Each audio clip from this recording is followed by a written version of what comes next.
Hey guys, Adam Shaw here. Surprisingly enough, I never watched this fight all the way through. Petrosyan versus Superbon. We all know that Superbon gets that beautiful highlight reel knockout over Petrosyan.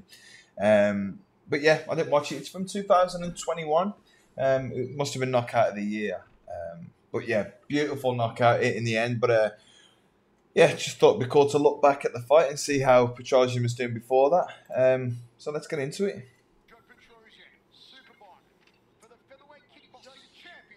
Petrosyan's gone on to fight once more since then against a guy that I haven't heard of on his own promotion in Italy. Um, I've never been the biggest Petrosyan fan. I've never really enjoyed to watch his style. He is very good, but yeah, not really my style. And then he had that thing where I thought he lost against Petr Morakot and then kind of cried about it a little bit, so they overturned the decision. I didn't like that, but yeah. That's just me being personal. Sometimes you lose, and you have to accept it.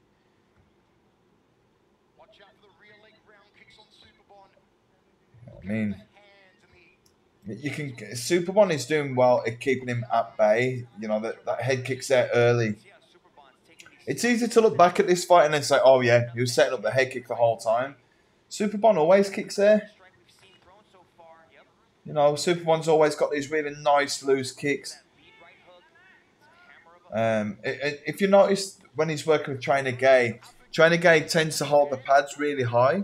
So you working with him a lot, you would develop a looseness to kicking instead of like a little bit low, which people tend to do. Holding it up here, it will create a looseness to get that kick up nice and high. In my opinion, if you can kick up high with power there, you can kick to the body with a lot of power as well.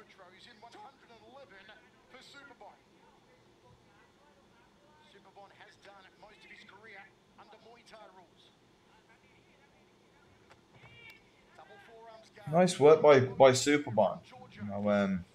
Kind of sticking and moving with his kicks a little bit. Petrosyan's never really been like a high output guy. I mean, defensively, he's probably one of the best ever. There's been a few guys that have been great defensively, like Danny Bill and people like that.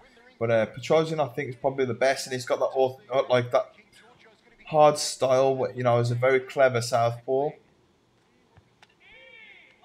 But being a clever southpaw can work for you and against you. You have to deal with the power shots of orthodox fighters then, which he's managed to do most of his career. He's had over 100 fights. I think he's had like 5 or 6 losses.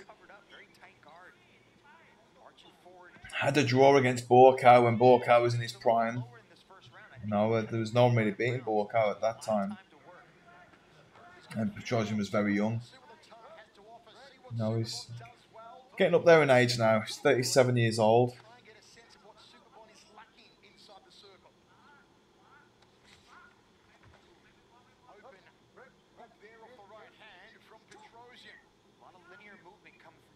It's funny, Petrosyan didn't fight in K1. Like, he didn't fight in the big K1 against, Albert Kraus and Andy Sauer and stuff. I'd have to look back on his record, but it was strange that you never saw him in the big GPs.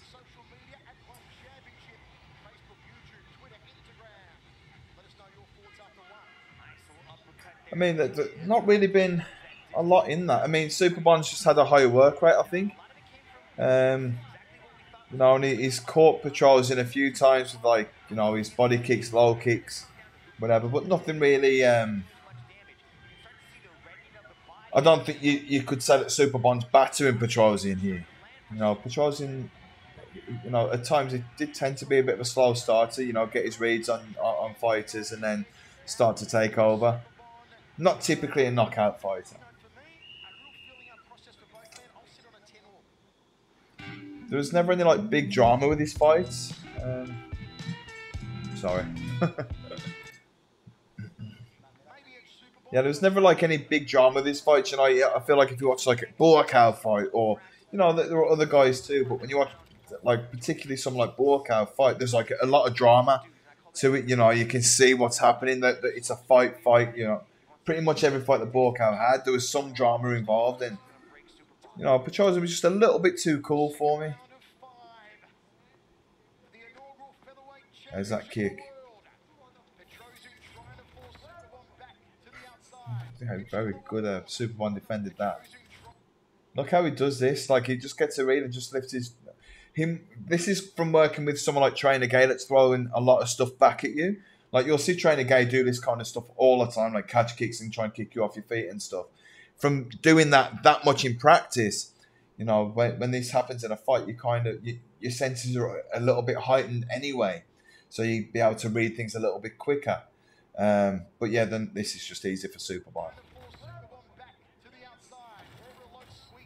It's good, you know, you get a pad man that just throws stuff back at you, just try and catch your kicks and stuff. Oh! There you go. Wow.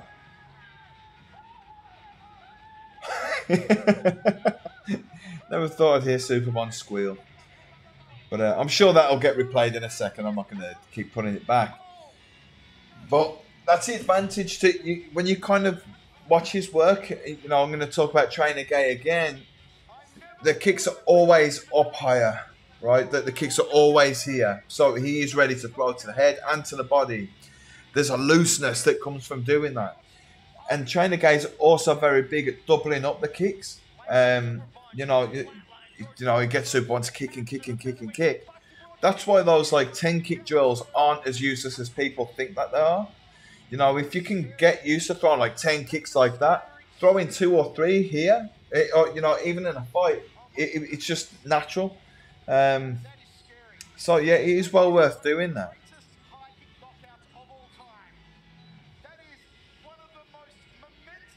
Is he still sleeping? He's still down. Right, let's see if they show that replay.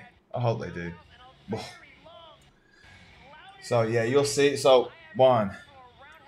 But I think that altogether there are 3 kicks.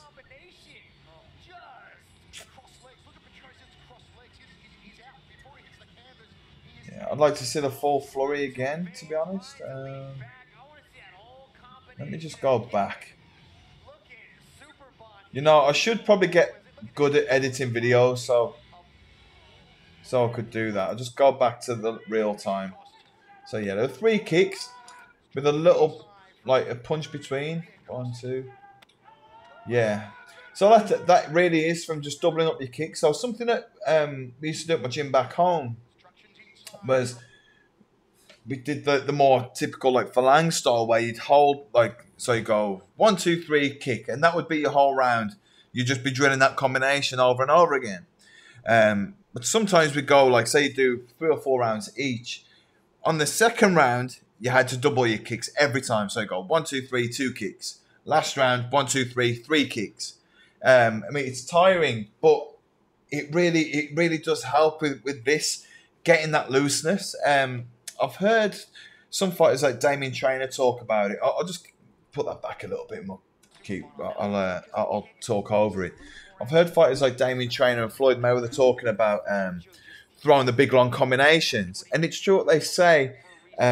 If you only get used to going 1, 2 in training, when you come to a fight, you will only throw 1 or 2 shots maximum. If you train and throw like big combinations, like 6, 7, 8 punches, when you come to fight, you'll be throwing 3 or 4. And it's the same with kicks. You know, it is well worth practicing you doubling up on your kicks. Just watch it again. Bang, bang, bang.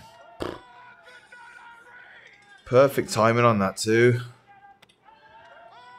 So now you got to say what went right for Superbon against Petrosyan and what went wrong against Alazov. And I mean, the big thing is how orthodox Petrosyan is. You know, he's so technical. You know, and does everything so well that it's very difficult to...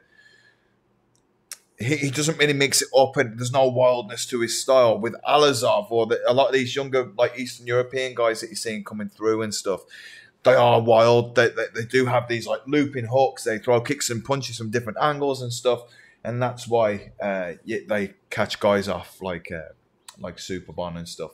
But Petrosyan does have a win over Alazov. think that was somewhere 2018. Alazov's still young, so I was probably a bit too young to be fighting Petrosyan at that time. But yeah, that's enough me talking. All right, guys, so I'll speak to you again soon.